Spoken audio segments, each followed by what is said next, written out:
And we are live.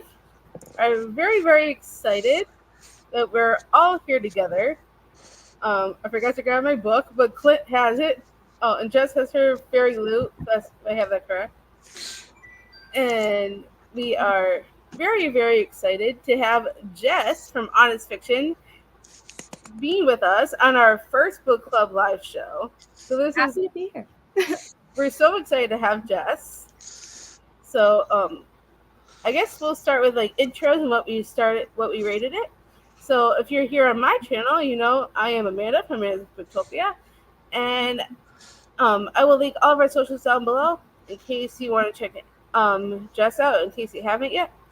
And I gave this 4 stars, and we will see where this discussion takes us in case that changes. And we'll go this way. Oh wait, I'm sorry. To me. Yeah. Hi guys, it's Clint from Reed's Readers. I gave it 5 out of 5 stars. Potentially it could change to a 6. It's one of those that I'm like, I want to sit on it for like a couple more days before I like solidify it as a fave of the year. But it is a new fave series, and I need book 2 like yesterday because I need to know because how that interlude did its thing. I need to know. But yeah, 5 out of 5. And Clint also found out the second book comes out in June of next year. Yes. Oh no, that's so long from now. Well, At maybe least if we enjoyed it enough that we will next year we'll do the second book Sounds good. For this book club. All right. I'm Jess from Honest Fiction, and I ended up rating it 4 stars. So I definitely wasn't sure how I felt in the beginning, and I honestly DNF'd this book before, but I'm really happy I pushed through for this live show because I ended up really, really liking it. Well, that's great. That's good news. We'll go through Liz's comments real quick. Hi, friends. Won't be able to join the live because work has been too much and I'm going to sleep, so won't be up for this. But that's okay. Hopefully, she'll catch the playback. She always watches playbacks and then comments afterwards on all live shows and reading sprints. Aw. So Liz is the goat. she really is. Did read the book, gave it 3 stars. Love that this took place in NYC and the character had my last name, which is pretty cool. Didn't care for the random intense smut. Could have done without it for this story. There were times. There were times I do agree with that. I completely agree with that. It felt like it came out of nowhere. Right? Overall, it was just fine. Won't pick up the next one, especially not on my own. Hope you have a great discussion. Well, hopefully, when you play this back again, Liz, you'll get to hear all the fun stuff.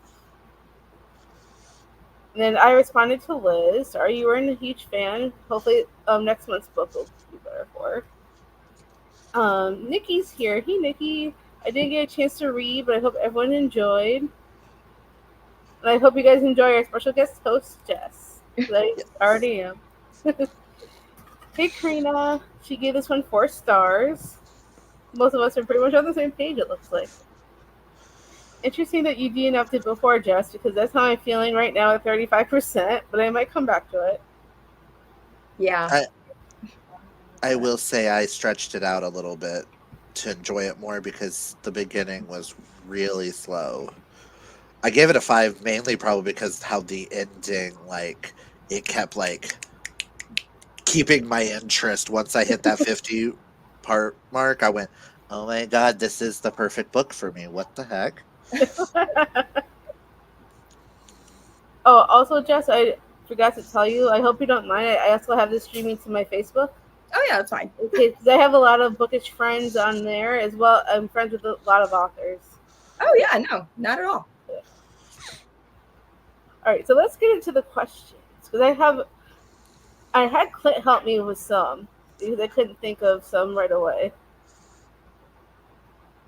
But we'll start with this first one. The motto of this book is "Monsters, not magic." What did you think of it? I thought I enjoyed the motto. I thought it was definitely interesting because most of the time it's the opposite. My issue with that motto It's funny because we were just talking about House and Cerulean Sea because Amanda just told me she DNF'd it. But I know, I I know. tried. I Ow. honestly tried. But it made me think the motto from that, where it was like, see something, say something. Because in my head, the minute I heard monsters, not magic, I went, there's something sinister with that motto. I instantly went to like a dark place. And it was like, oh, this is how the humans see the creatures. Mm-hmm. So it's like my brain went other places with it. Gotcha. I could see that. I just don't know how much that motto actually fits the book itself. That's more of what I'm struggling with, because that's not the feelings like monsters not magic, because there is a lot of Magic, magic, yeah. and like that's the whole goal of the book, is, or the whole like drive, I feel like. So I don't know how I feel about the motto. Yeah, kind of a bit conflicting because the majority of the book, she's practicing magic. Exactly. And training with magic and things like Yeah, that. But the humans don't know that magic exists. That's true. So the right. monsters not magic part to me was, this is how the society is. And they're like hidden under the society doing this magic. So it's kind of that forbidden fruit moment. I can see that. Right. Hmm. I liked it from the start. It helped keep me out of the slumpy feels. Well, that's good. Yes.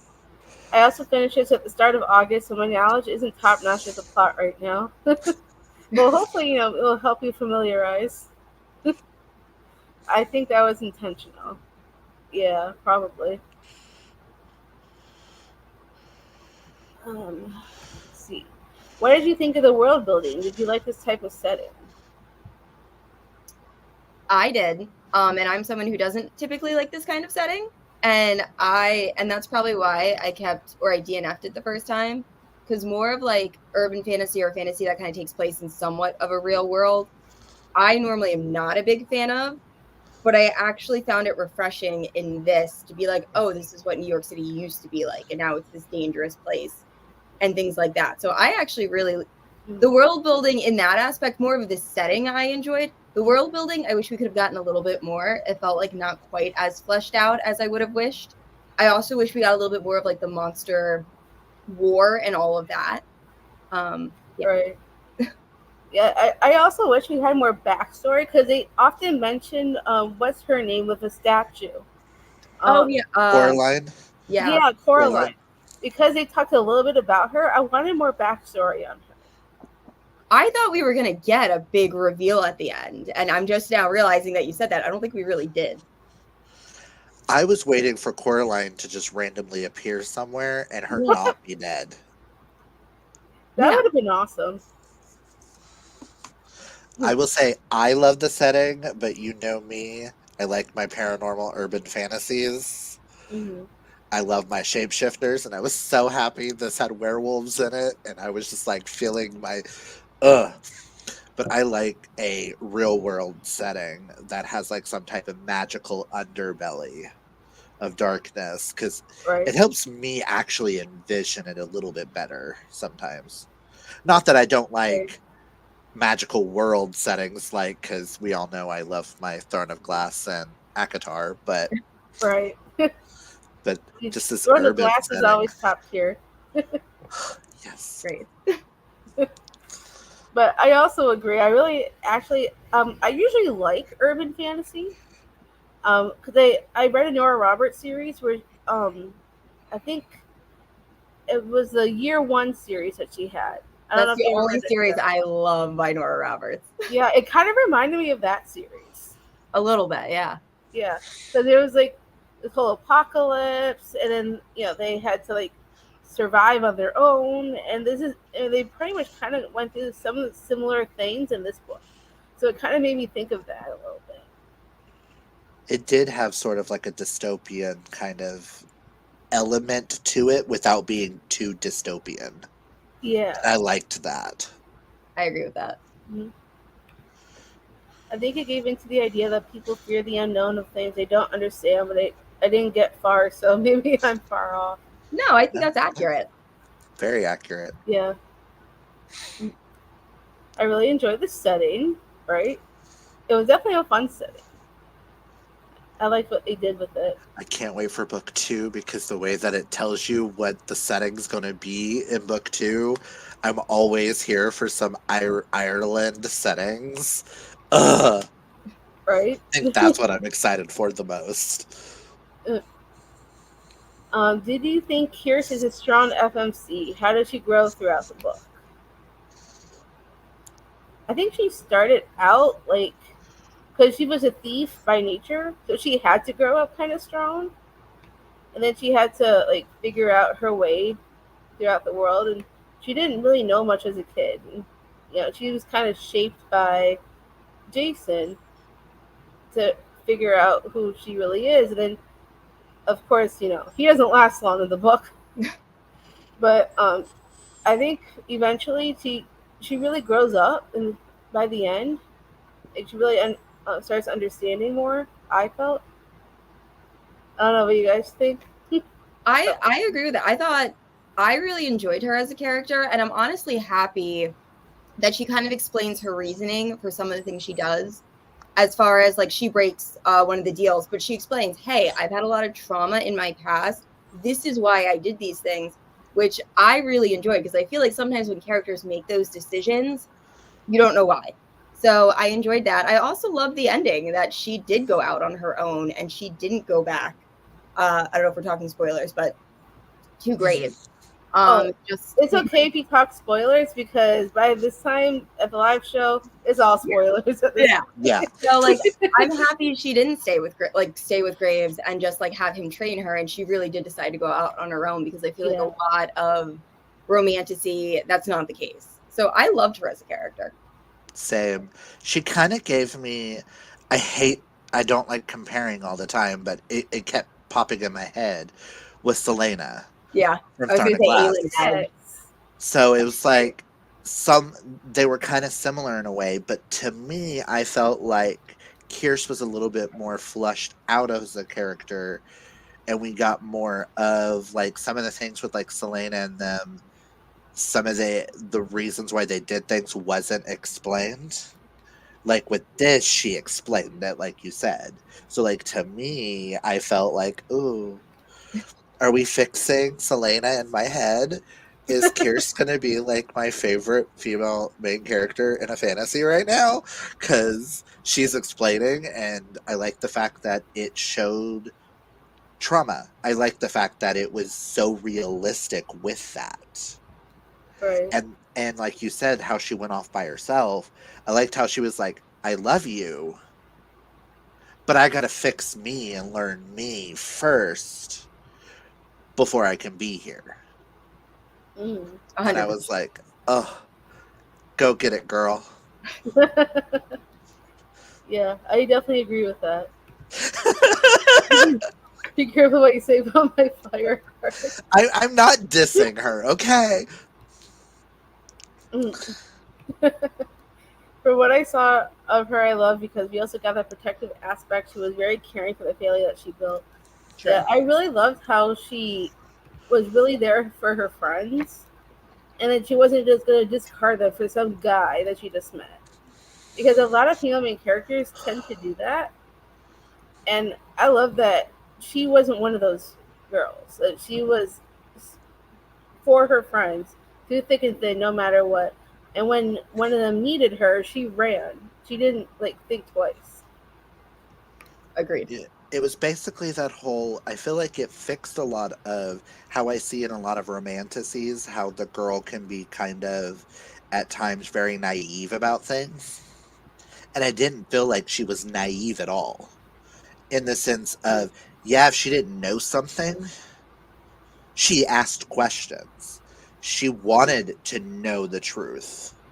It wasn't like, oh, I'm just going to play like this damsel in distress because I'm just so blonde and dumb right now kind of moment that we get in a lot of romanticies. That it's always like, there's always that one decision or something that we're always like, why did you do that?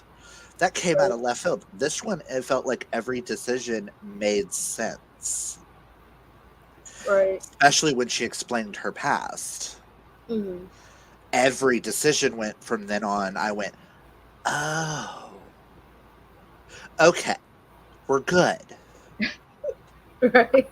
I agree with that. And it made me like look back at her past actions after she explains all of that trauma and be like, oh, this is why she did this. And it all made sense. And I love that. Right. Since I touched on this already slightly, I'm going to pull up the question. Do you think Kirst did the right thing by abandoning Graves to save Ethan? Why or why not? Yes. Yeah. Heck yeah. Yeah. Because she didn't technically abandon Graves. She She literally just told. said, I'll be back. He thought that when she left.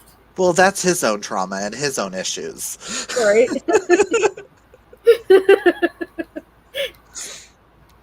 But I think she did the right thing because her friends were basically her family. So I agree. That's definitely more important than anybody else. And I will also say, I like the fact that she did live in a brothel, but Mm, she didn't have to be a prostitute. Which, when you have a lot of female main characters centered mm, around a brothel or people who work in a brothel, then mm, all the people in that group are going to be prostitutes or something at some point. And her and Jen never have to show that. And I liked that aspect of it. right. That, whatever her, oh, I don't remember the mom's name. I know. It starts with a C. I'm trying to think of Is it it too. I want to say Cosette, but then my brain's going, no, that's Les Mis. Um, I know who you're talking about though. Um, shoot, what was her name? oh, and the name I was trying to name earlier, Amanda? Yeah. Gregory Amberdash is the Wraith. Sorry. I just saw his name. Oh, yeah. Because I asked him about that earlier. Oh, the name. The person who hired her to do the thing.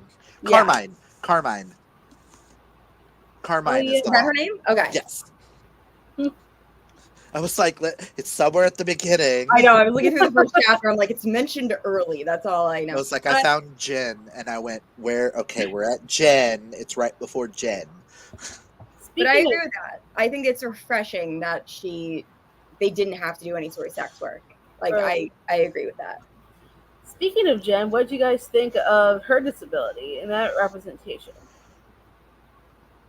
I didn't put that in a question, but I just thought of it just then. I liked that. I liked the fact that we got something like that because that's a disability you don't really see a lot of. I only know of one other book that has something like that, and that's Jennifer L. Armentrout, the Oh, one the with the Harbinger. goblin. Yeah, the one with the goblins, not goblins, the gargoyles. Oh, White Hot The Hits, that series? the spin-off series of that. Yeah, that's a Harbinger series. Yeah, Harbinger, yeah. but I read that whole the series before even reading the first series. I didn't know it was a spinoff. I've only read book one of that one, but So have I I. know how her eyesight was slowly going away. That was the Yeah. only other book that I know of with that That's in it. because Jennifer L. Armentrout goes through the same thing. She's Mhm. slowly losing her eyesight, so she like wanted to do that. I just thought that was interesting. It kind of reminded me of Ray. I don't know if you ever met him, Jess. But my fiance, Ray, he's completely blind, and he's been Oh, that way since birth. okay. He's never known any different, and he doesn't see shadows or like perceptions Oh, or so like anything. full. It's completely dark, so absolutely nothing. And he's never known differently. So it kind of reminded me of Ray a little bit. But yeah, I liked both of those characters a lot. I kind of wish we got a little more of them, but I think we will get a lot more of her in the next book, obviously. Yes. Yeah, definitely. And we touched on this a little bit, so I figured we'd talk about it. Did you feel the chemistry between Kirsten and Graves? Do you think they're meant to be together, or did you think their romance wasn't necessary? I liked them. I I did, but I didn't. Because I felt like, yes, because once we found out the truth at the end of who everybody was, Right. my brain went, okay, this explains their chemistry. that they were pulled together, but does that necessarily mean that they are meant to be together? Mm-hmm. That's a good question. Because when the sex scenes came in, I didn't really feel much chemistry in those. I was kind of like, Yeah. can this scene be over with? I'm kind of bored. Yes, I loved, like, I gave it a 5, but the sex scenes, to me, if you pulled them out, the story didn't change. Right. That I completely agree with. I just felt like this, it came out of nowhere, and it was Yeah. more provocative, I think, than I was expecting. So, Yeah. yeah. But I think their romance, I liked their romance a lot. I like the angst. I like them both having secrets and them opening up to each other. So I definitely liked their romance, but I'm also open to, if she meets someone else along the way, Mm-hmm. then her having another romance. Like, I don't necessarily need him as Endgame. Like, we don't need another Tamlin. That's true. But like, Listen, I'm just, I'm just scared that it's going to turn into a love triangle. I Is would what like to see it. I'm. Oh, Ooh, pretty. that I, man. Oh, listen. I was looking at the author's website, and she has some stickers and stuff, and I'm like, I need the stickers. But Mm-hmm. I'm scared that they're going to try to do something with Lorcan. yeah, I know. I think so too.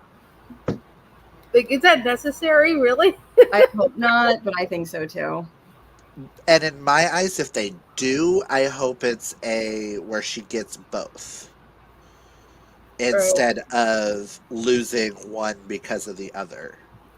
Or if it ends up being like a why choose situation. Yeah, Yeah. because I've only read one love triangle that was 100% the best ever, and that is from Infernal Devices I have read that too. with Will, Jim, and whatever her name is. I can't think of her name right now, but that's like the only love triangle that has ever worked because you got such chemistry with both people and they spent time with both. And I feel like sometimes with love triangles, it's like it's just like randomly thrown in there and they Right. don't spend enough time with this one, so you automatically know she's with this one in the end. Yeah. Here's the thing though. I think she might be the reincarnation of Larkin's sister that passed away, or something like that, which would I stop the love triangles because Kind that'd of be funny you weird. say that, Jess, because I thought the same thing. I Yeah, was thinking that too yeah. at one point Because he said because like, "my precious" or something, doesn't he? And he like is shocked, and I think that might be what's going on. and he kept getting pulled to her.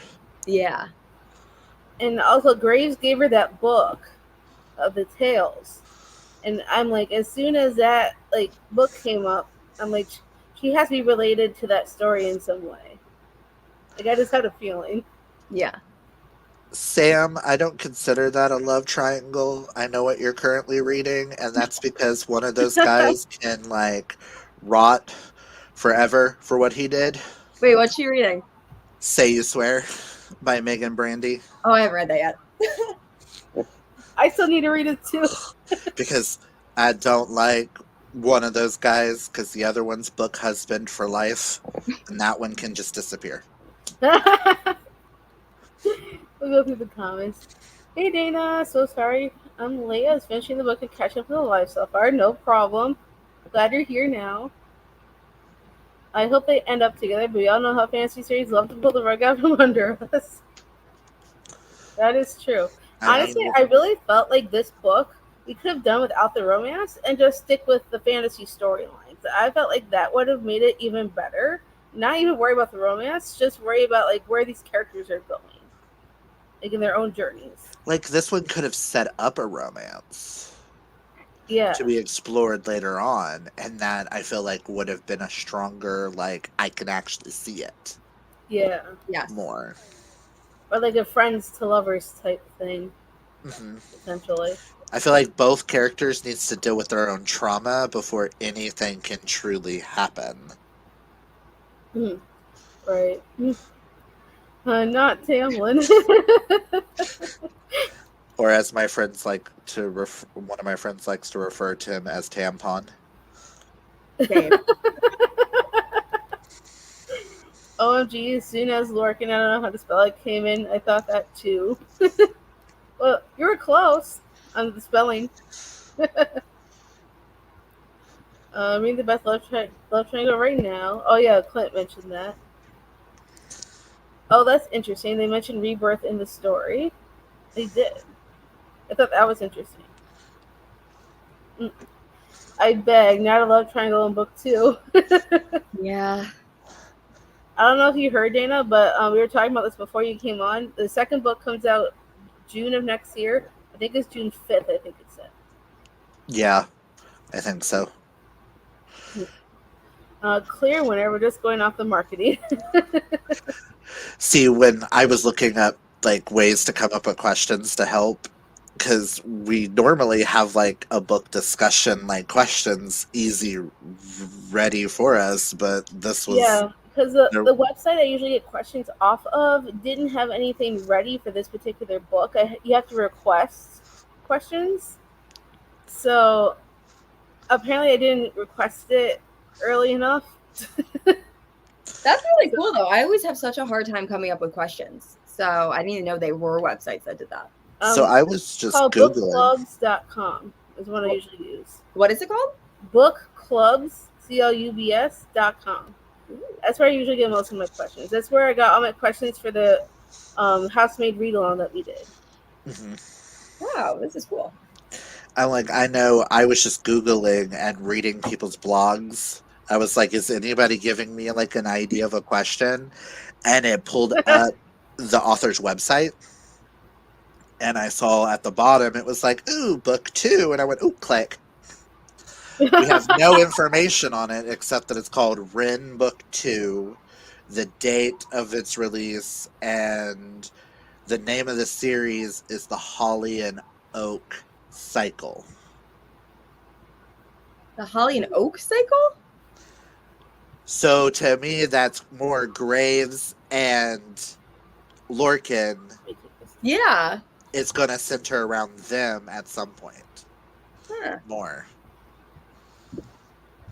Alright, so we do have some more questions. Did you trust Tora? Why or why not? No, while I was reading it, I thought she was like a double agent and had like purposely like gone there for some reason. But by the end, I just think she was kidnapped and was just making the best of a really bad situation. Yeah, I don't have any strong feelings about her. Yeah, my thing was I was second guessing her because she was so gung ho on the minute Kierce found her of just immediately believing, and it's like, yes, let's do this, let's do this, let's do this. And I was like, why are you so like, you've been trapped for over a year? Right. There's got to be some sort of Stockholm syndrome in what you're doing. And you're being way too energetic about, yes, I'll let you help me leave. Yay, let's go. Something doesn't sound right here. Yeah, I thought the same thing. And then when she appeared at the end after she got captured, after Kierce got captured and hit over the head, and she was there, I went, oh, she sold her out. And then I went, no, she didn't. No, she didn't. No, she didn't. We're good. Okay, we do trust Laura. I had similar feelings when I got to that part. I was like, oh my gosh. I'm like, oh wait, she's almost unconscious. I think we're good. I don't think she did anything. It's like we could. The way that Tora wasn't even a thought bubble in my brain is crazy. That's funny, Dana. Listen, Cameron doesn't deserve that disgusting nickname. We're all the hate he gets in the community. I'm on Team Reese, but y'all gotta cut Beast Boy some slack.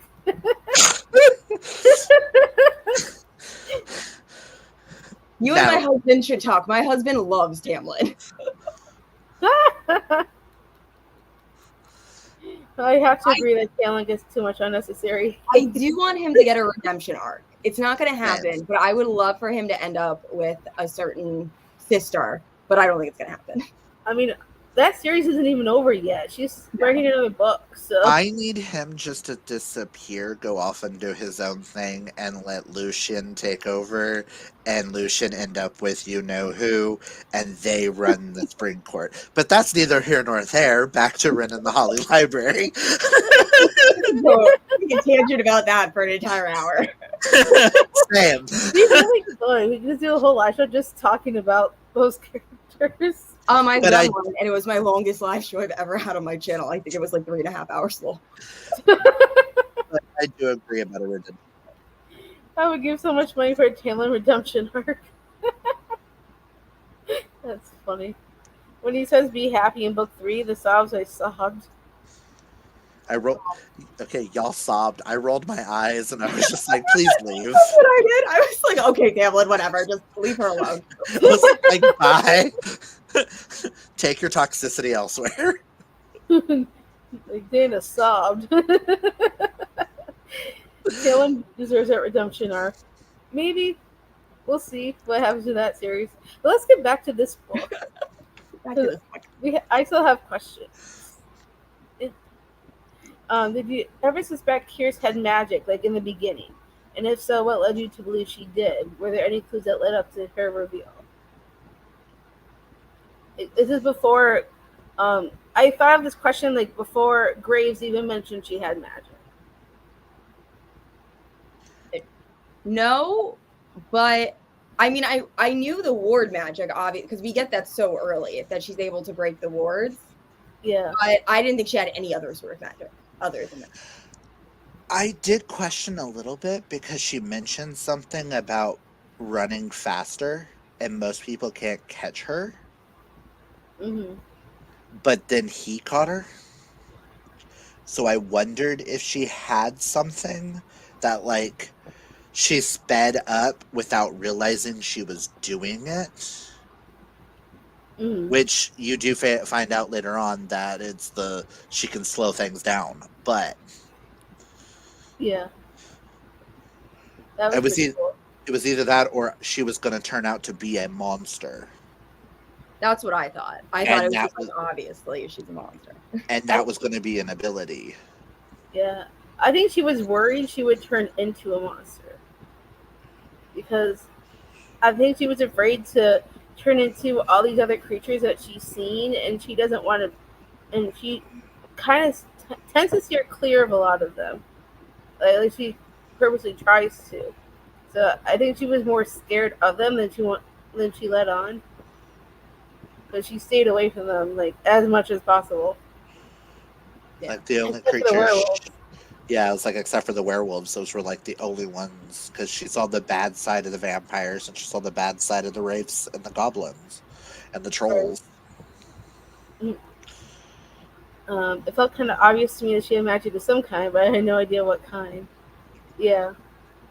Especially when she said it was so easy to get in, like to the library in the first place. Like, I was like, it's a trap. It's a trap. Yeah, it had to be a trap. And there was Graves, ready to like drop her out a window almost. Yep. My brain during that entire moment of where she said it was easy to break in, I thought of that scene from one of the Halloween Town movies where the spell is trappa and then apart. Mm-hmm. So I was like, it's a trap, trappa, trappa, trappa, trappa, trappa, run.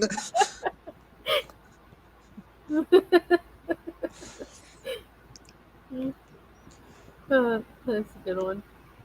Let's see. What were the other ones that I had? Let's do this one. Who did you think was a real villain, Graves or Lorcan, and why did you feel that way? I don't think either of them. I would give it to that king that ends up dying. I think neither. I think they're both in it for their own motivations, and I think they even say it in the book that there really is no villain. It's just people. So like they're just I don't know what I'm trying to say, but I don't think either of them. Yeah, I don't think I would consider either of them a villain. I think they're just out for their own gains and have their own motivations. To Yeah, me, the reason why I thought of this question was because Clint gave me the idea. So I kind of ran with it. well, I read it in one of the blogs where someone was like talking about who was truly the real villain, and I was like, oh well. In my head, when I read it, I hate to compare it to things, but I was thinking if you think like an anti-hero, because in Mhm. my head, if you think of it like Deadpool versus like Harley Quinn, which they do their Uh-huh. own thing themselves in the sense of they're not good, they're not evil, they're trying to do what they think is best. Yes. Mhm. And it just so happens that they both are on opposite sides. Yeah. But being on the same side with the same outcome, but opposite reasons and ways of going about it. Mhm. Yeah. Because they both But, did do heinous things.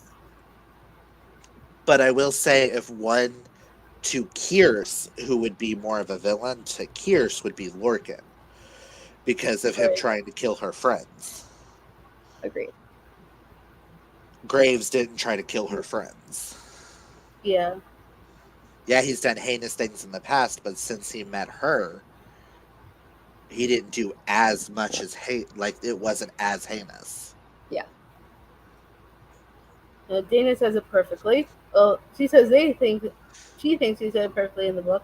No heroes, no villains, just people blessed and cursed with magic. Agreed. Yeah. Yeah, I do like that line. I have to admit, that's a good quote.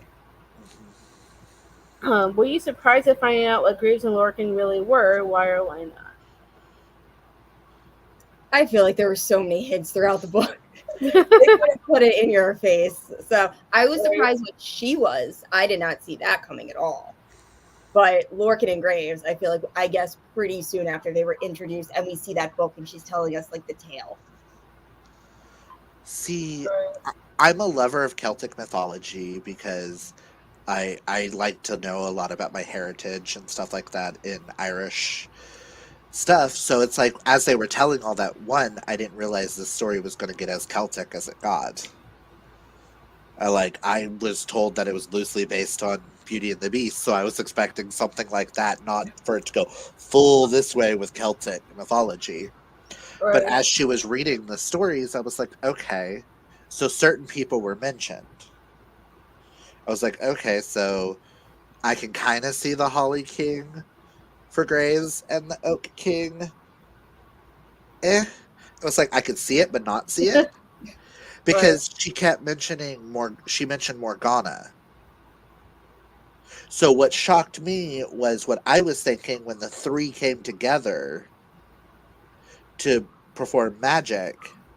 In my head, I was like, were they the reincarnation of Morgana, who is seen Right. as the maiden, the mother, and the crone?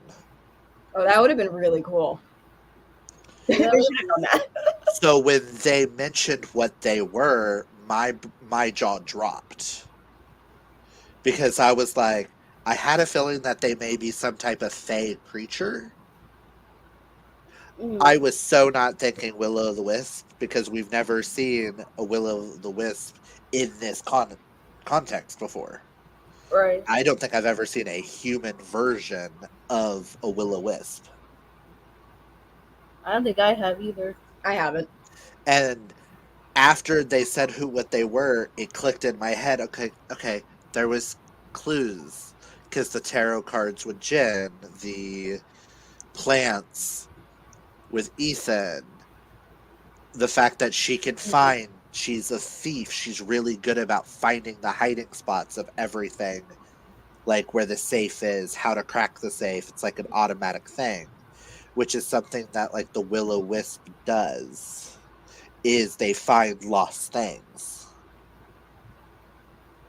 Mhm. So I was like, okay, this actually makes sense. Right. I didn't put it together quick, but I'm with Jess on this. I think there was a lot of foreshadowing and clues in who Graves and Lorcan were. Hmm. I mean, there were some. I noticed a few things here and there, but I didn't fully put it together until like the end. Hmm. And I already know Clint's answer to this question because he already mentioned it. Did you enjoy the Celtic mythology that was used in the story? Why or why not? We already know Clint loves it. I do have one caveat. As a practicing druid, I was kind of offended at moments when the druids were seen as the bad guys instantly. Mm. And like they were used, I was like, okay, so a gang has to be druids just because it's Celtic. Oh my god! But then once Lorcan said what he was, and that Ethan was a druid, it started to make more sense to me. I was like, okay, I'm not offended anymore. At first, I was like, you're a gang and it's Celtic, so oh my god, druids. But Right. I thought it was kind of interesting. It was I something different. Yeah, that's exact. I haven't read many books like this, so I really enjoyed it. But now I don't know very much about Celtic mythology, so I don't know like how accurate it is and things like that. But overall, I thought it was unique, so I really liked it. Yeah. I actually know the story of the Wren and the Holly King. So when she mentioned it, I was like, oh, that's cool. And it's the Wren and the Holly Library. I was like, okay, cool. It's a little spot on. And I was like, in my head, I was like, that might be a little too spot on. She's not going to be the Wren. He's not going to be the Holly King. It's like, I'm like, it's too spot on. So when it was revealed, I was a lot more shocked Right. because in my head, I went, it's too on the nose. Yes. There were interludes in the book to hear from other character perspectives. Did you enjoy that? And did you think it was necessary to further the plot? I didn't mind it. I didn't necessarily love it or dislike it. I thought sometimes it was necessary. Mm-hmm. When the guy comes in to go through the nurse, she's not a nurse, but you know, Edgar? the wit. Yeah, Edgar goes in with which I thought that was a very interesting little interlude. Just getting that perspective to see what was going on behind the scenes. So I think it brought like a new perspective to the story. I enjoyed it. Mm-hmm. Wasn't her name Mila? It was I forget her name. Mila, I think. The only one I didn't like was Mila's when she was talking to, or whatever the witch's name is, when she was talking to the king of the vampires. I was like, okay, why is this needed right here? Yeah. But it made sense later on. But I was at first, I was like, this makes no sense. I felt like some of those interludes should have been more about Graves. And we got a little bit more into Graves than we Yeah. did. I mean, it gave us some idea, but like to hear from somebody else's perspective about him, Yeah, but that's true. um, I felt like we could have seen more. Or they could have been Nate to see what was happening with Nate and the friends.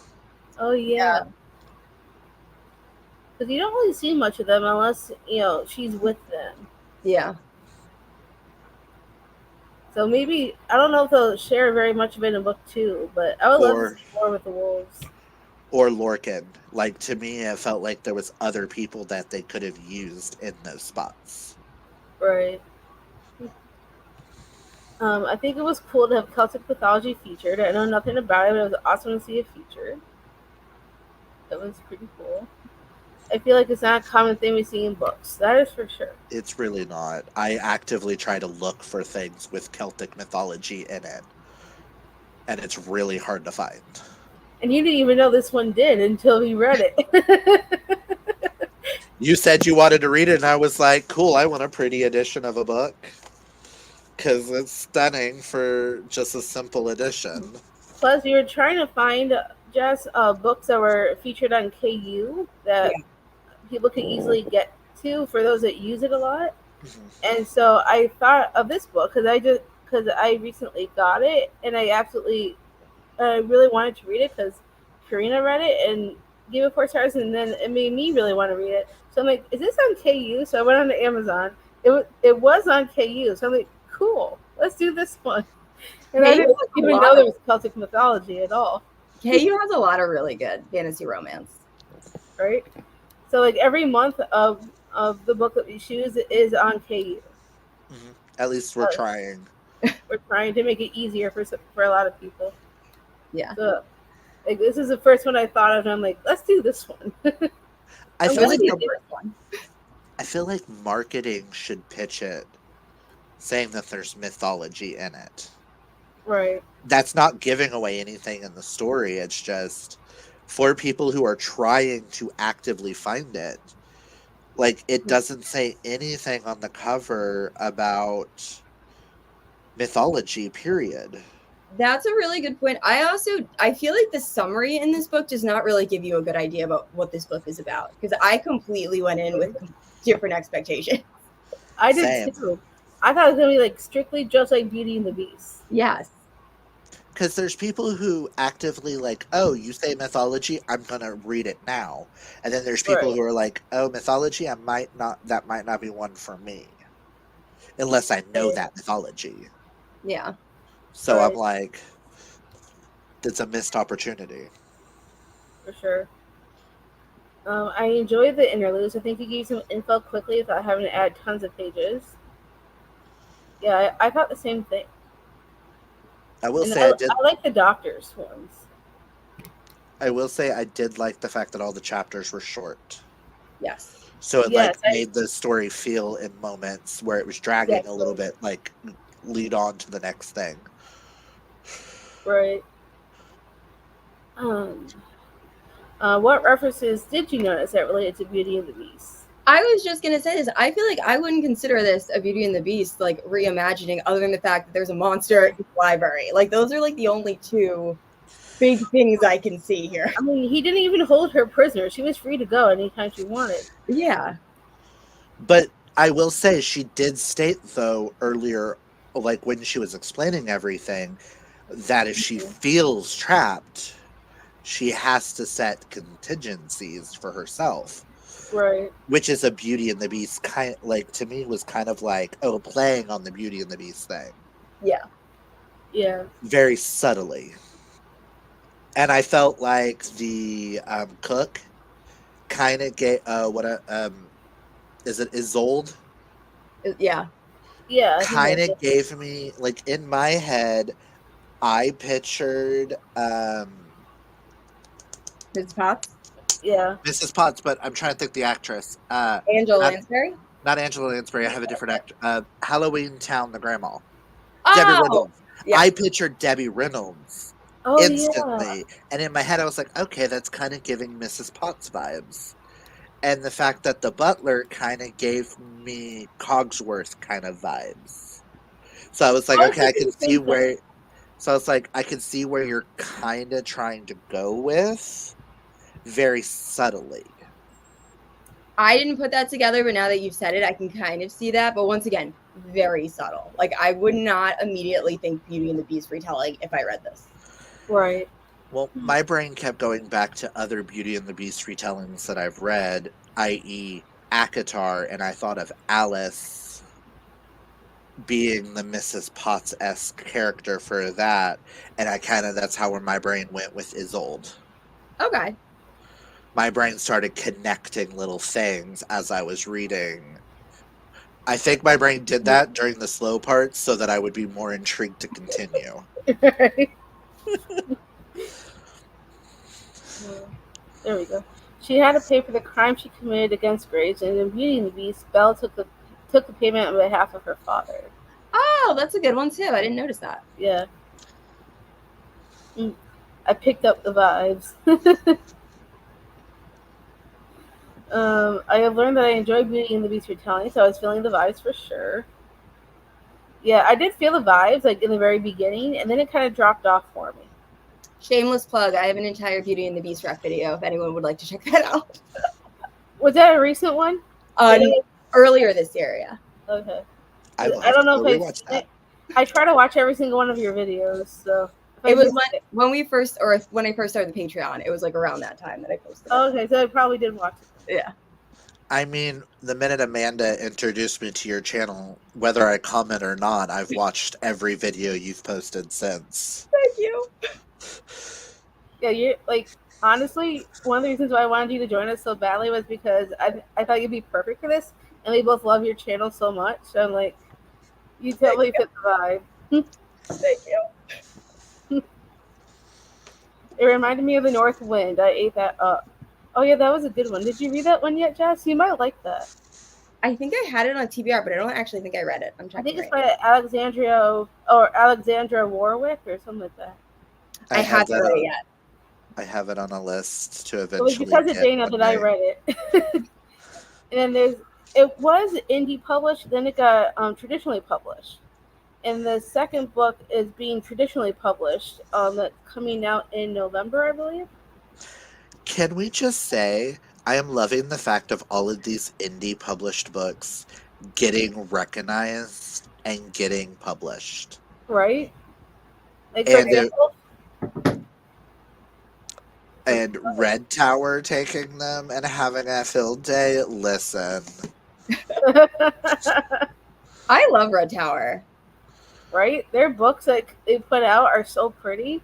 I'm eating them up. chef's kiss. I really like the North Wind as well. Uh, yeah, because when I think Karina and Dana both read it, then I'm like, I need to read it. So I read it because of Karina. Yep. I have it on a list because of all three of y'all to eventually buy it and read it one day. I think I went down to a 4-star on it. I originally gave it 5, then went down to a 4 after thinking about it. But I really enjoyed it though. It was a true enemies to lovers, so that's why I loved it so much. I love enemies to lovers. Yeah, when I thought it, just as we were talking about it, I thought of you instantly. I'm like, Jess would love this. I just added it to my TBR, so hopefully I will get to it in the next few weeks. I will say, with an enemies to lovers thing, we were talking about love interests.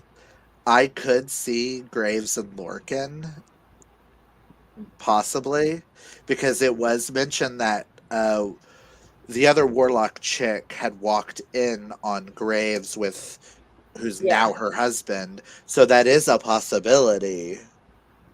And if it's called the Oak and Holly cycle, my brain made me wonder. That's why my brain went, oh, what if she ended up with both guys? Like a why choose. Yeah. And it turned more poly, and the two guys were together too. I wouldn't hate that. Because you can't have the winter without the summer. Aren't they brothers? Or are we talking about? They're not. I don't think they're biologically Logical brothers. I think they were like they considered each other brothers. I think it was like Lorcan's family helped raise. Yeah. Oh yeah, that's him. right. Forgot about that part. I give it a 4.5. I think about it often. On a reread, I might get to a 5. Nice. And since you were kind of like flowing with this topic, good thing I have this question. Do you notice any other similarities to other stories, which we did talk about a little bit, with Akatar and North Wind? I also thought of a couple of others that nobody really mentioned. The Outsiders by S.E. Hinton. Because of the games. Yes. It's a classic. I read it when I was in middle school for school, but because it's so game related, it made me think of this book. As someone from Oklahoma, I read that the first time ever, like, what was it, 6 years ago? I'm shocked I never had to read it in high school. But I read it for when I was working at the casino and we had to do, like, classes. And one of the things that I could get my cultural in was to go to a book club meetings and read so many chapters a week. And then we discuss it. I sobbed so hard with that book.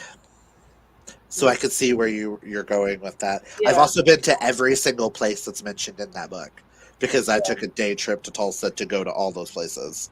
And then another one I kind of thought of a little bit, not quite the same, but like similar type vibes with Romeo and Juliet, with with the warring families.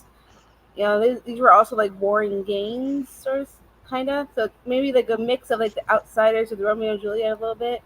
Kind of like it came me. Those are the two like I instantly thought of.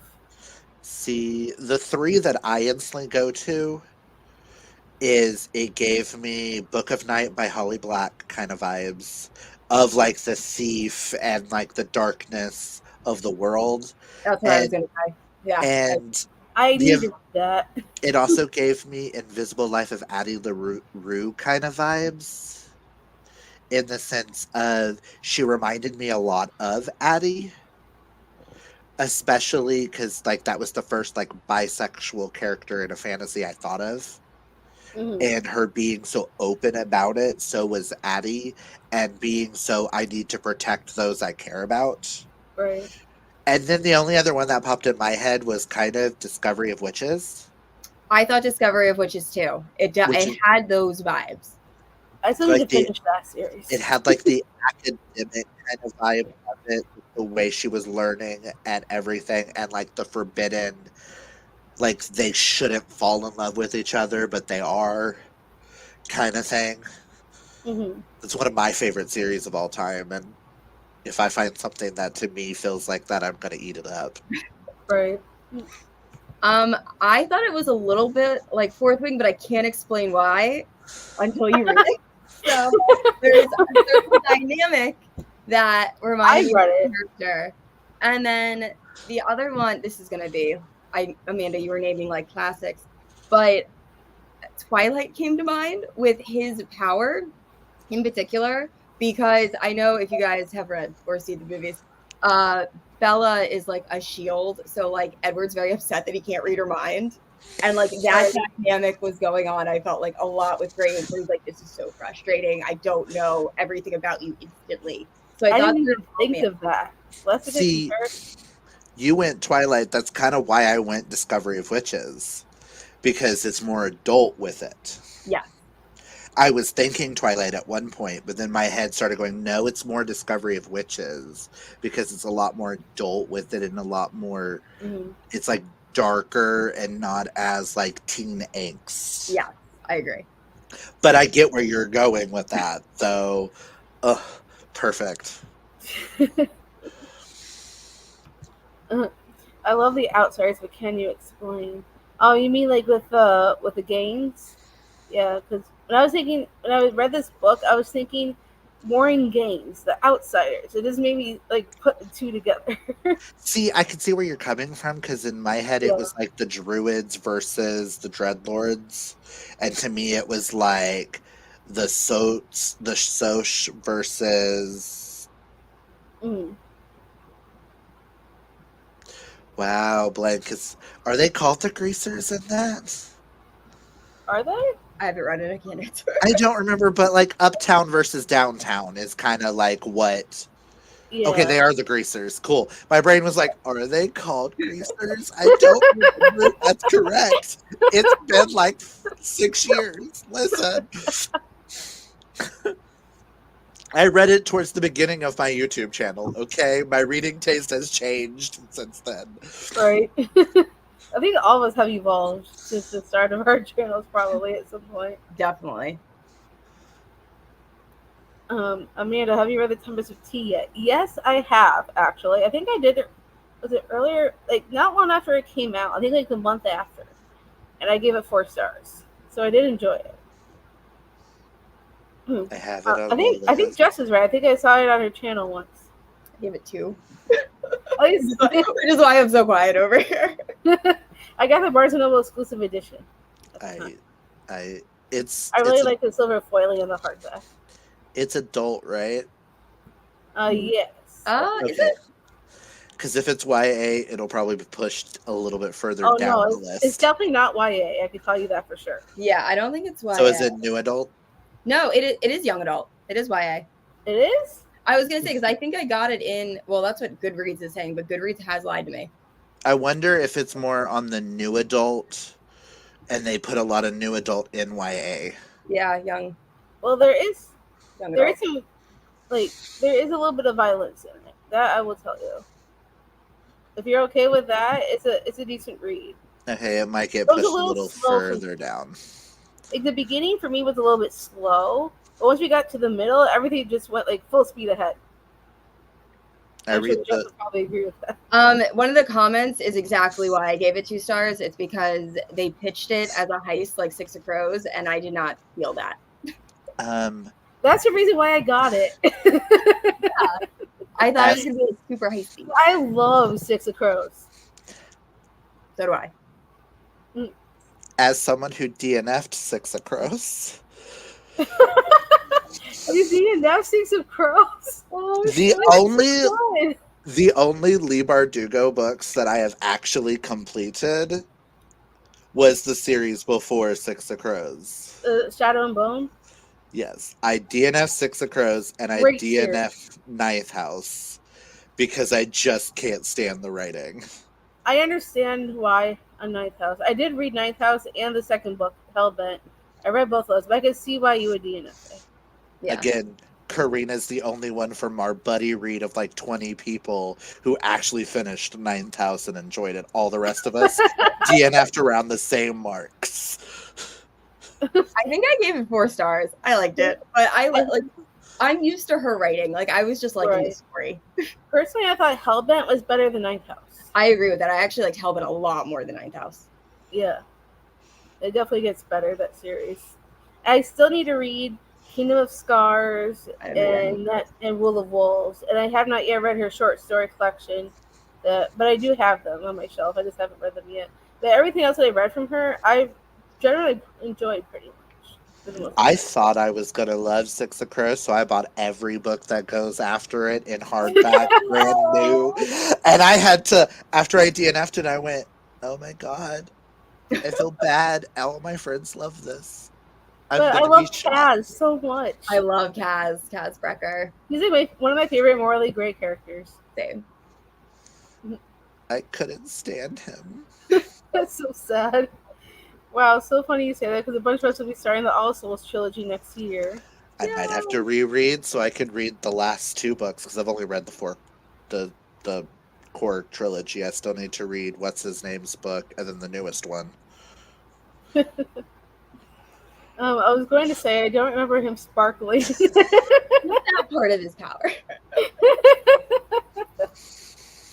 But that is such a great point. So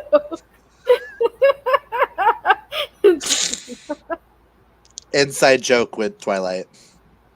yeah. Oh, the greasers. Yes, that's what Clint was trying to think of. But now that Jess has a similarity between Twilight, I totally see it. I just feel that so many people loved A Tempest of Tea. I just was not a fan.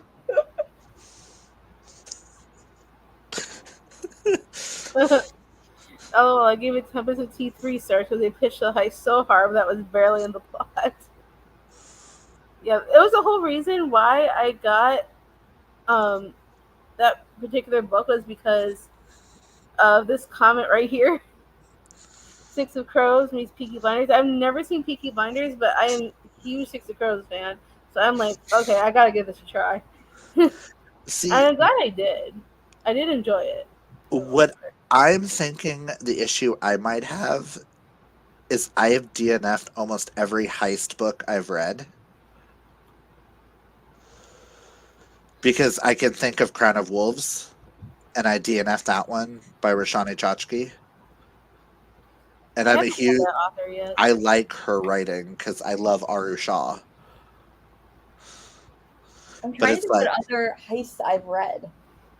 I know I've tried at least 2 others, and I DNF'd them around the 100-page mark. I at least try to give books at least 100 pages before DNFing, unless it was Mistborn, which I read the same 10 pages, 10 different days, and still didn't understand what I read, so I went, he's not for me. I love that series. I can see why everybody loves it, but I read the same 10 pages every single day for like 10 days trying to figure it out. And I wouldn't, it wasn't sticking, and I couldn't understand what I was reading, and I couldn't picture anything, so I just went, nope, I can't do this. For my mental health, I can't do this. That's kind of how I am with Way of Kings, so fair. Knife House was so good. I want to reread it and continue on. It's one that takes more brain power than usual. Probably because it's more dark academia. That's probably why. Now you know what it means, Jess. This is the skin of the pillar. Okay. Is it from something or? Twilight. Oh, it's from Twilight? Well, Yeah. it's This is the skin of a killer is the line, and Oh, it's Titsoak is shortened. got it. Abbrev- Got it. I think I'm it's- gonna have to use that. We like to abbreviate things and come up with things with Your own name. acronyms. Like the only one left by Riley Sager is Tool. When Oh it's yeah, I mentioned in think full Clint and I caps, came up with that one.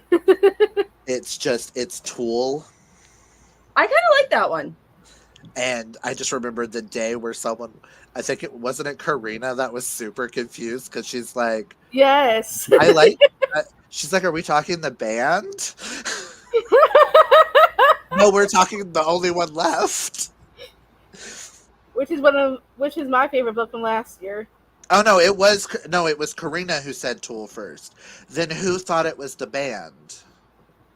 Was that Kaylani then? I don't think Kaylani was there. I know it was one of the besties that thought it was a band. Oh, it was Nikki. It was Nikki. Uh, Okay. oh yeah, Karina Thank you, Dana. said it first. Nikki thought it was a band. I didn't even know it was a band either. It's an okay band. I don't particularly like their music, but I know relatives who are obsessed with them and have seen them in concert, so. Have you ever read The Only One Left, Jess? I know it's a thriller, so probably not really your speed, but I've read a lot of Riley Sager, but I don't think I've read that one. So good. it's mine and Clint's favorite of like all time, basically. Of his books. Oh no, that's not the one I thought it was. Yeah, it's a Riley Sager book. It It's came out last year. I will say it's it's got the then there were none kind of trope. Okay, So if you don't like that one, you won't like it. But I did like that. There was one that just came out. Is that Middle of the Night? the one that takes place in Jersey? I think so. It's two boys. Yes, Middle of the Night. Middle of the Night. That one I really want to get to. I haven't picked That it up. one came out this So year. good. So good. We read it for Dana and Nikki's Swirls and Chills book club for I think it was August that we read it. Yeah. And I thought I thought it was okay, but I had a bit of a hard time with it in a lot of areas. There's only Riley Sager's from like my area, and apparently it's set like right where I live, so I'm really interested. Ooh. Ooh. There's only two of his I don't like, so I definitely want to hear your thoughts when you finish it. For sure. Rashani Chakshi has such a beautiful writing style. I have not read any of hers yet. However, I do have the Gilded Wolves on my shelf. That's the one I was meaning. Gilded Wolves was the one that I DNF'd. What did I call it? Really? I knew what you were talking about because you said wolf was in the title. Yeah, I forget what the first word, but something of wolves. But yes, that's the one I was thinking of. Yes. My fave is still Final Girls. I still haven't yet read Final Girls. The only ones I haven't read from Riley Sager is that one and Survive the Night. I think those are the only two I have not yet read. Is Survive the Night the one in the car? Yes. That's my least favorite one. I hate that one. I want to read it just to see if I hate it as much as Clint. Because I didn't hate it, but me and Amanda tend to align a lot with books on like we tend to like the same books. yeah. If she ends up not liking something, I know I'm not gonna like it most of the time. So it works out. I just look. The Last Time I Lied is my favorite one. I think.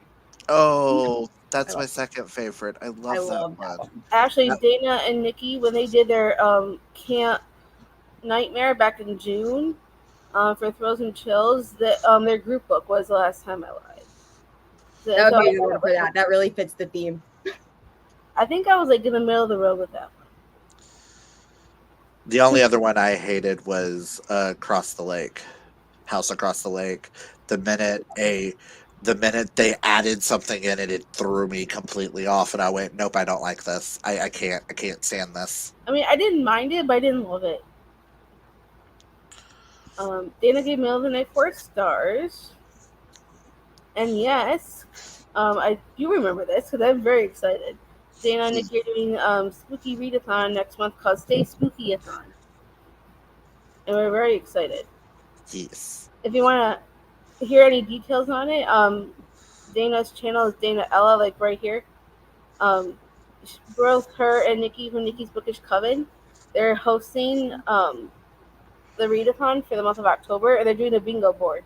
So I love bingo boards, and so I'm very excited.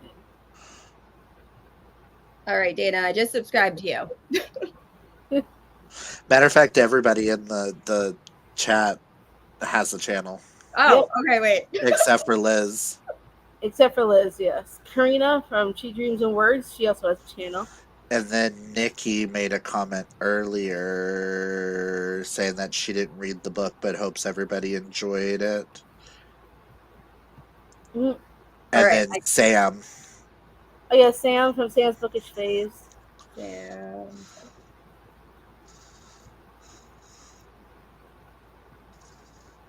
Oh, can't remember who else was here, or is that everybody? That is everybody. It was just Dana, Sam, Karina, and Nikki, and then Liz was right before. Oh Okay. yeah, yeah. Okay, Liz great. just comes in, comments and everything. But And she's a diehard fan of like everybody. She'll like be there, like even if she misses a live show, she'll go back and rewatch it afterwards, like That's all the awesome. way through. Even reading sprint, she'll do it all the way through. Aw. the little community that we have set up in this little corner of our space here on BookTube, they like to pop in and out of everybody's projects, I love that and though. they're always taking part. That's so cool.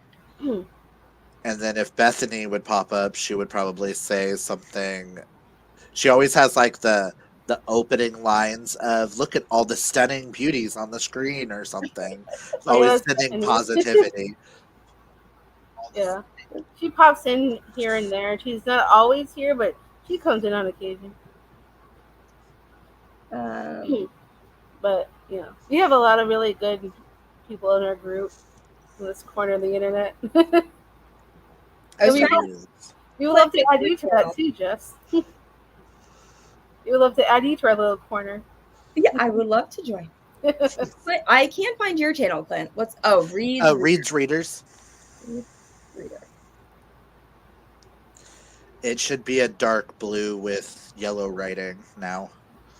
Now that I've updated my logos and trying to do some revamping with my channel. Got it. Found ya. I was like, after 6 years, I need to do some revamping. But we're excited that you're being a part of our corner here, and Yeah, I will we love join. Any live show I can. we love it. Karina really enjoyed the Gilded Wolves when she read it years ago. That's good news because I still have to read it. It's been on my shelves for ages. I think what happened was I ordered it off of Amazon, and somehow I got a Barnes and Noble exclusive edition of it. Hey, So I pass don't know how that happened, but I'm down for it. I remember one of my former friends on here, she ordered a brand new book on Amazon and received the ARC in the mail from Amazon.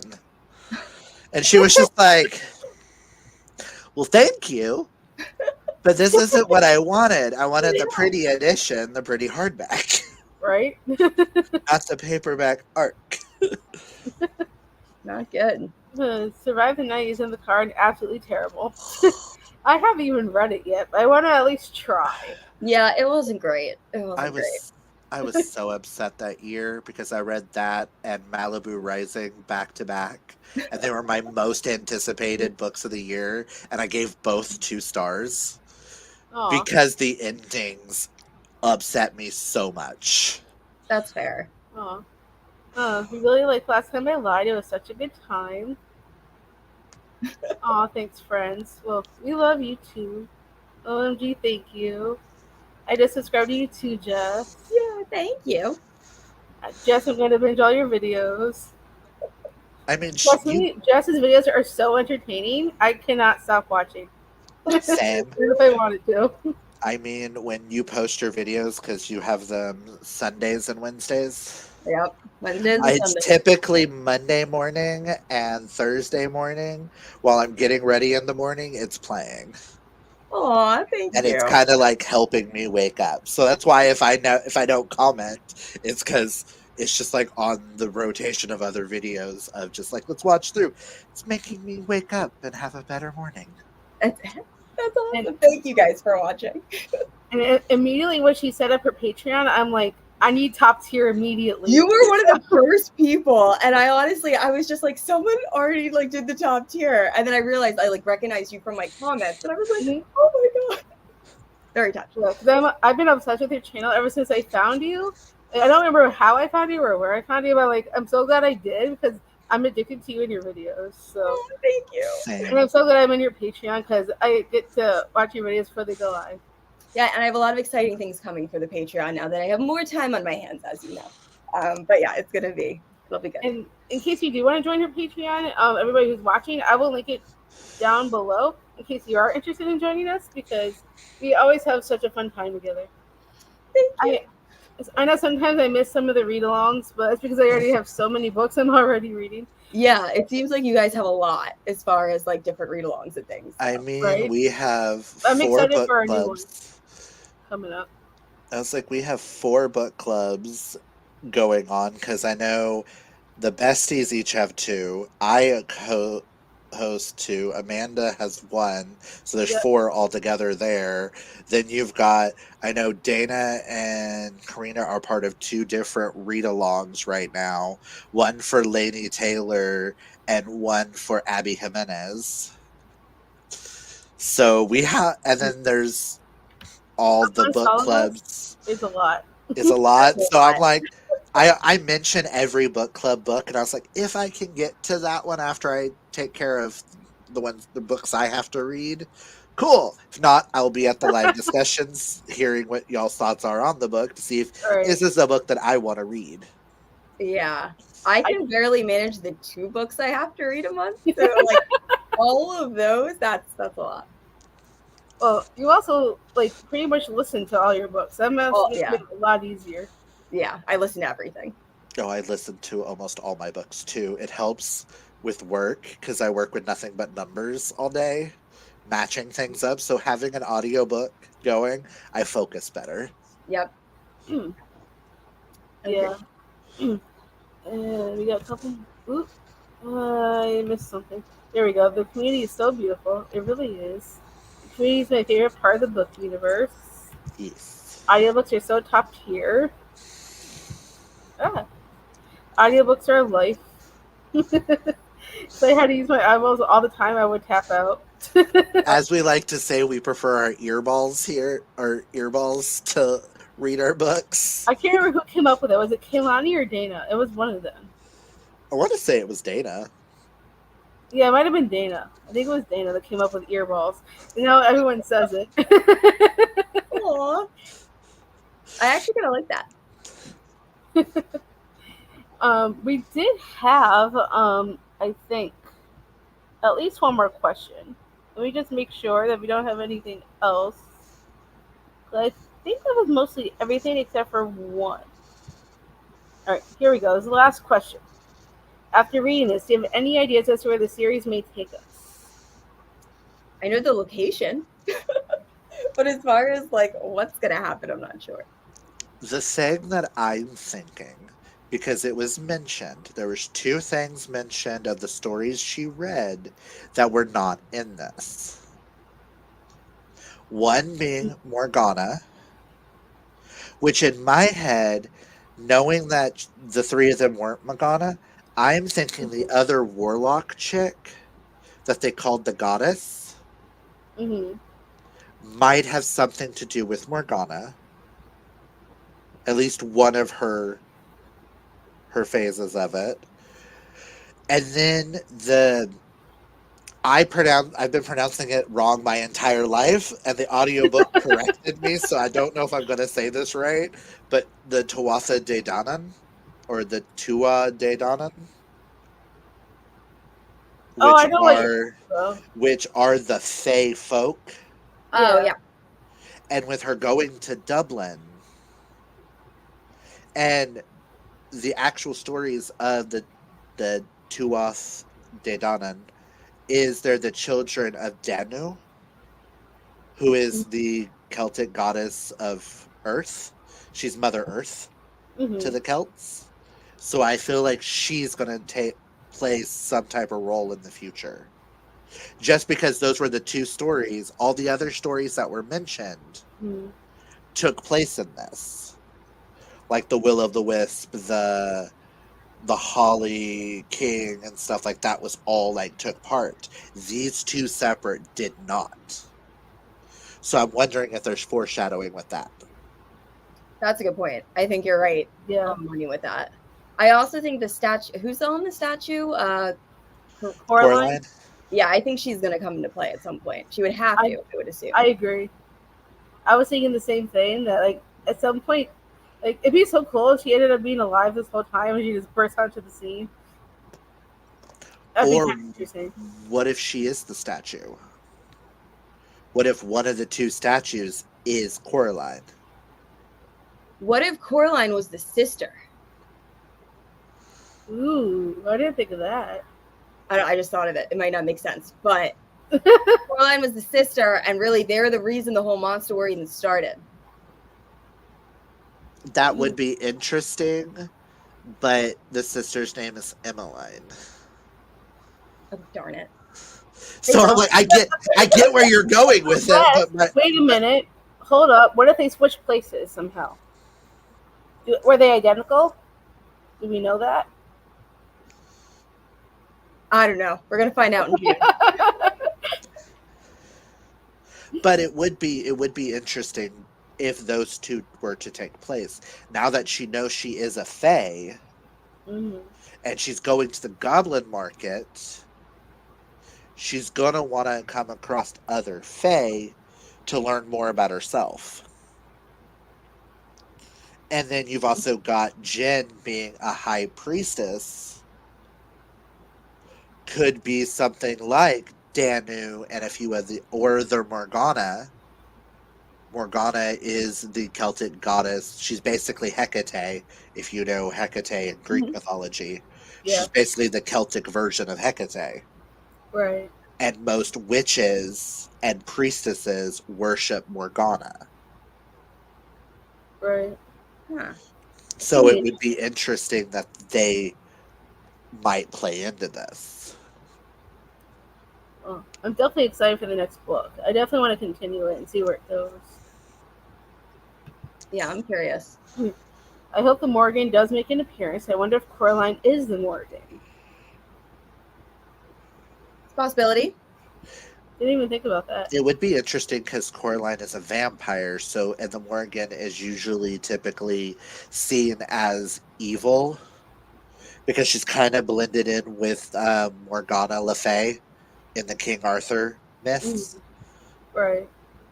being deemed as dark. And in this world, the wraiths and the vampires are considered as the darker side of things and kind of like the bad guys. It's just like how they're picked. Right.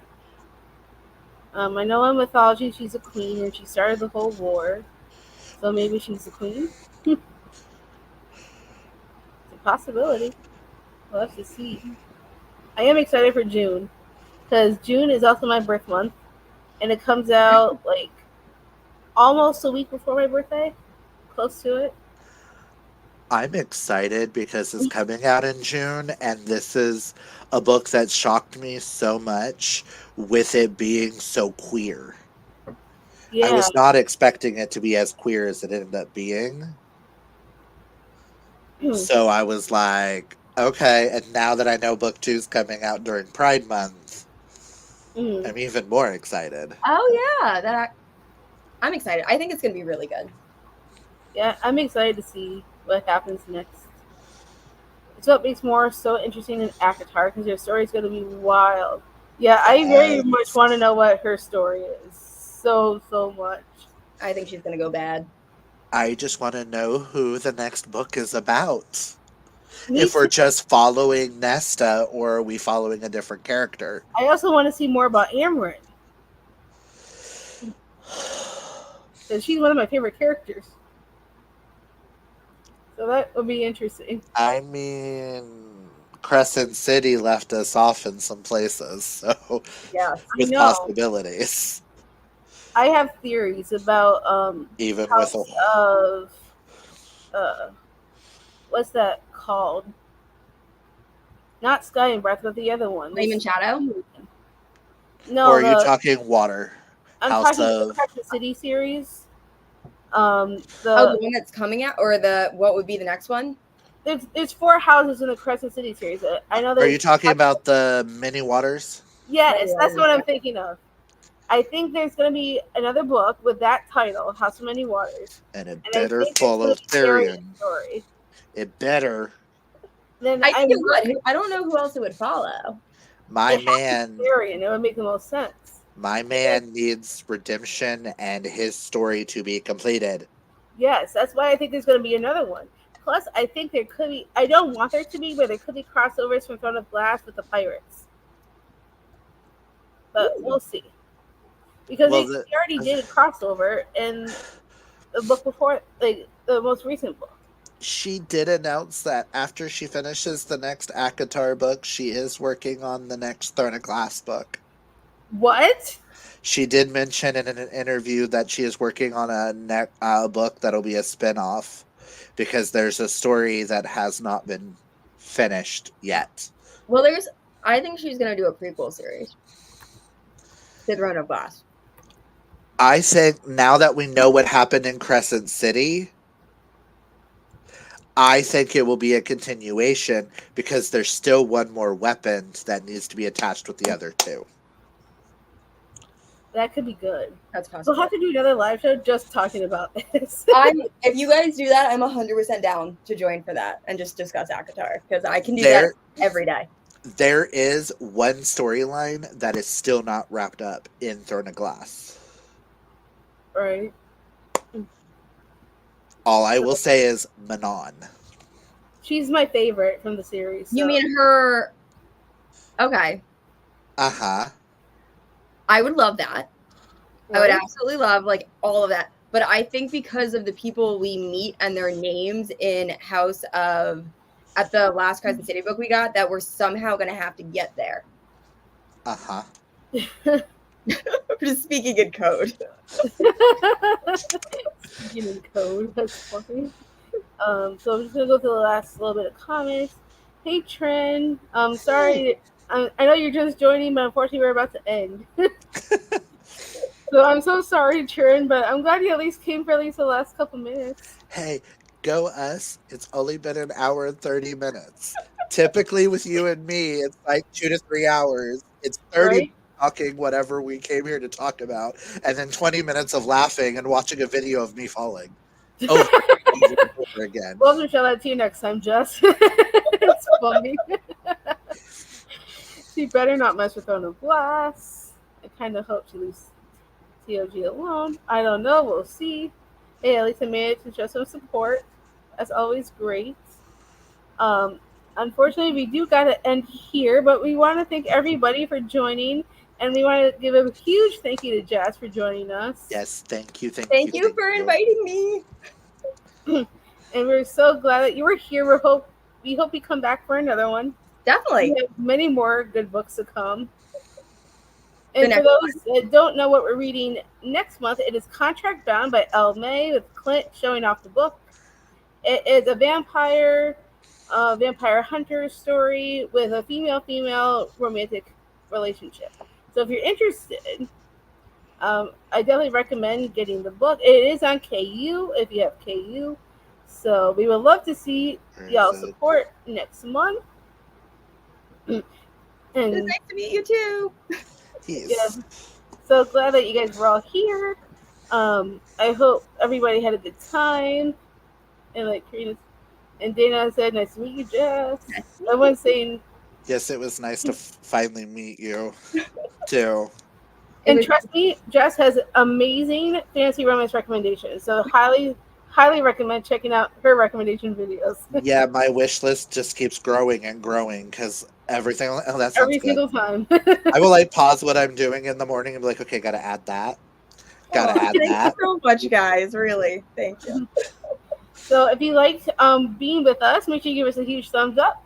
Want to see more bookish content? Make sure you smash the subscribe button down below. And stay tuned for more books to come. And we will see you all then. Bye, everyone. I end broadcast.